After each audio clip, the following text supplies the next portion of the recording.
Xalqaralıq kitab yarmarkasida Sharq Türkistan meselesi kun tartibga keltirildi.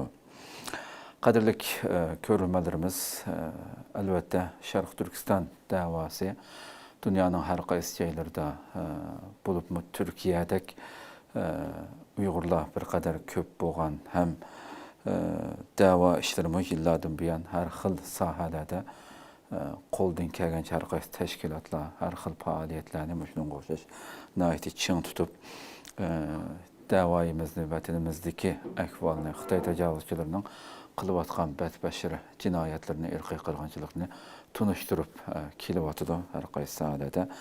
Bu qatimqi 11-navbatlik xalqarалық Arabcha kitob yarmarkasi 15 avgust ya'ni bugundan boshlab 23 avgustgacha İstanbulning Yeni Kapı rayonida joylashgan Yevroasiyo ko'rgazma va san'at markazida o'tkazildi. Bugün başlandı. Bugünden başlab ziyaret qilsanglar bo'ldi albatta.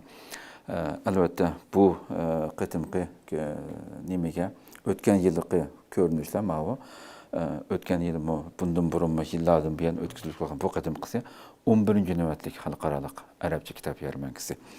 Hamda bu qatimqi yarmarkaga bizlardan kim qatnashdi degan vaqtida Turkistoniy kutubxonasi, Uyghur İlim ve Medeniyet Tədqiqat Vakfı ve İstiqlal Televiziyası birlikte məxsus bir o'rin aldık. Mana şu yarmarkadan o'rin tutub bu yerda B56 numar.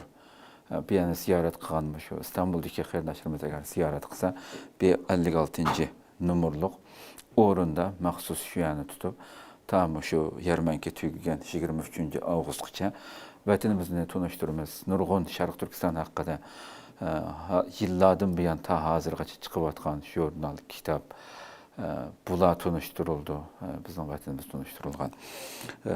Va albatta hozirga kelguncha vatanimizning bugungi ahvoli bu yerda shu yarmarka jarayonida dunyoning har qaysi joylaridan qatnashib kelayotgan mehmonlarga albatta bu qatimqi yarmarka yana islom dunyosidagi nurg'un nashriyatchilar, akademiklar, jurnalistlar, tunilgan o'limalar va nurg'unlagan davlatlardan kelgan xalqlar jam bo'lgan nihoyatda keng ko'lamli bir yarmarka. Shunday bir supada albatta vatanimizning bugungi ahvolini Xitoylarning ko'zbo'yamchilik siyosati bo'lib islom dunyosida, arab dunyosida qanday nomussizlarcha ko'zbo'yamchilik siyosati yurgizayotganligini hammamiz bilamiz. Shuning uchun buning o'xshash munbarlar supada intayin muhim. Bu Xitoy tajovuzchilarining abdi bashirisini haqiqiy ochadigan muhim bir munbar hisoblanadi bu. Shuning uchun bu yana albatta ziyorat qilishinglarni umid qilamiz İstanbuldagilarninki. Bu qatimqi yarmarka hikoyat davomlashmoqda temasida baş tema bu.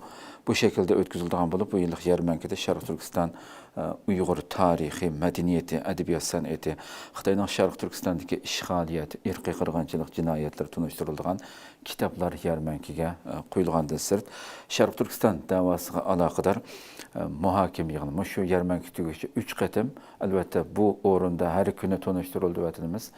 Ama 3 qatim maxsus yig'in shu muhokama yig'ini tunulgan, Arab dünyası tunulgan şəxslər, alimlarni təklif qilib turib, həm bizdən alimlərimiz qatnaşıdı. Bu yerdə muhakimə yığını ötküzülüb, söhbət xarakterlik.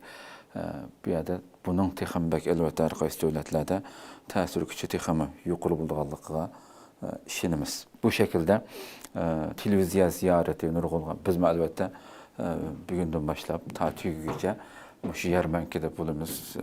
Nurg'un kishilarni bu yerda naq maydonda ziyorat qilib, har qaysi o'zimizniki kanallarda va shu qatnashuvchilarningki nurg'un axborot vositalari qatnashadi albatta bu yerga. Bular vositasi orqali vatanimizniki bugungi ahvolni, Xitoy tajovuzchilarining jinoyatlarini kuchli shaklda tunishtiramiz.